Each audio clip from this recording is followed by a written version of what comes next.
Using a CAS calculator, determine the instantaneous rate of change of y with respect to x for the quadratic y equals x squared minus 3x at.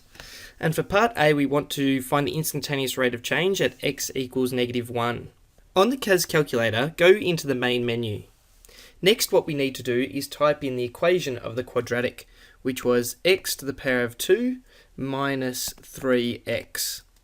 Next, we'll graph this, so hitting the graph icon will bring this screen up, and then we can tap and drag the graph down. So that's the graph of this parabola. Next, to find the instantaneous rate of change, we're going to use the calculator to sketch a tangent to this curve. So we can go Analysis, Sketch, Tangent, and that will put a tangent line on the curve. By clicking on the hard keypad and typing in -1, we can set the tangent to be when x equals -1, and hitting execute will give us the equation of that straight line, which is a tangent to the curve. So from the CAS calculator, we can see that the equation of the tangent to the curve at x equals -1 is given by the equation y equals -5x minus 1. So to find the instantaneous rate of change, we look at the coefficient of x, or the gradient of that straight line. So in this case, it's -5. So we can say that the instantaneous rate of change is equal to -5. So that is the answer for part A. For part B, we're asked to find the instantaneous rate of change when x is equal to 1.5. Going back to the calculator, we're going to once again go Analysis, Sketch, Tangent, and this time we're going to type in 1.5. Hitting OK will put a tangent at that point, and hitting execute will give us the equation of that tangent.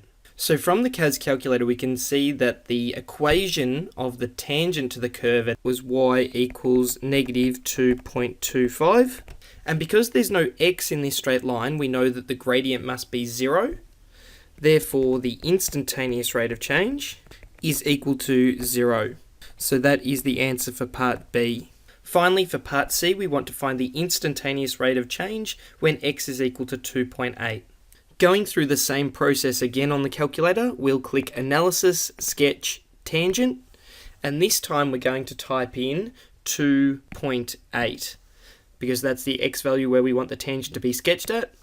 Hitting OK, and the third green line represents that tangent, and hitting execute on the keyboard gives us the equation of that tangent line. So from the CAS calculator, we can see that the equation of the tangent to the curve was y equals 2.6x minus 7.84.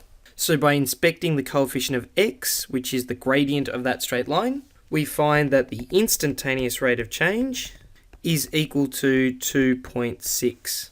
So that is the answer to part C.